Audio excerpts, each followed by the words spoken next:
Imagine a world without trash, no litter, no landfills. Well, that world is very far away. Together, all of us around the world throw out about 1.3 billion metric tons of municipal solid waste a year. But that's set to grow by 70% by 2025 to 2.2 billion. No one knows exactly how much rubbish we produce. What we do know is that with 7 billion of us, we're making more garbage now than at any other time in history. We produce too much waste. We've become profligate by nature. We've learnt that it's okay to waste. We don't think about the consequences when we throw stuff away. Let's go back in time to before filling our trash cans. A citizen army is gathering around the world. Their motto, the best waste is no waste at all. And for that, we have to take a closer look at how we shop. More than a third of the plastic produced every year in Europe is destined to package goods.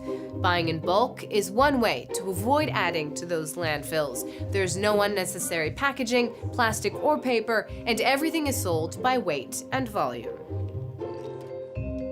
To take some oatmeal, we just go over here to the container. We take one of these organic cotton bags, rub it around. There you go, and then you just pull the handle, fill it up.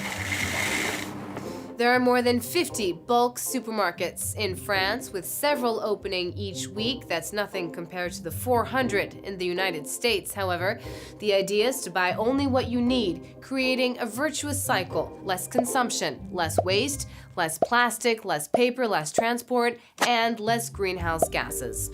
Another way of reducing waste, repairing something that's broken instead of throwing it out and buying a new one.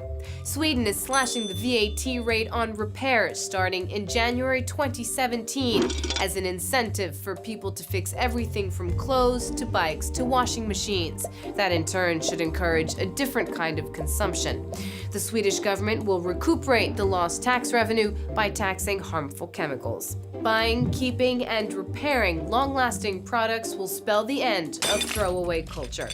Living a zero-waste lifestyle has gotten a boost in these last few years with the help of this French woman. Bea Johnson lives in California with her husband and 2 kids.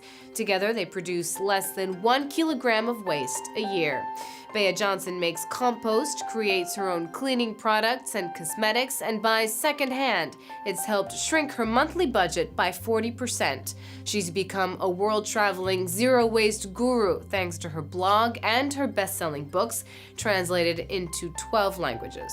So what this jar contains are all the things that we could not refuse, reduce, reuse, recycle, or rot. So it's photo paper from a greeting card, bristles from our toothbrush. Zero waste is not a trend. I really truly believe that it is a necessity. We all depend on this earth and this earth's resources, and depleting it does not make sense for our future, and zero waste is the solution. What if we all lived like her? An entire village designed by a company in California will soon see the day in the Netherlands, outside Amsterdam.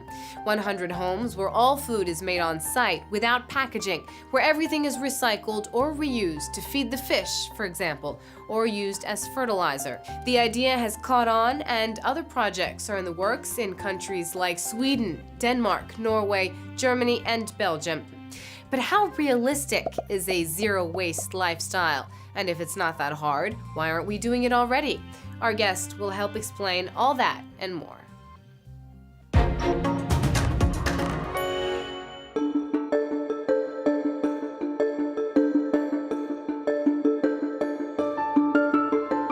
It is and it isn't. It's more like a habit switch rather than a lifestyle switch. And then as far as like bringing my own food, it ends up saving me a ton of money, or making my own beauty products ends up saving me a ton of money. And you've just become more mindful overall of sort of what you're doing and how it affects the planet and its inhabitants. And yeah, it makes life easier in the end, but sort of at the beginning, it takes a little bit of repetition to change your habits. Our cities are not made for living zero waste, they're made for waste.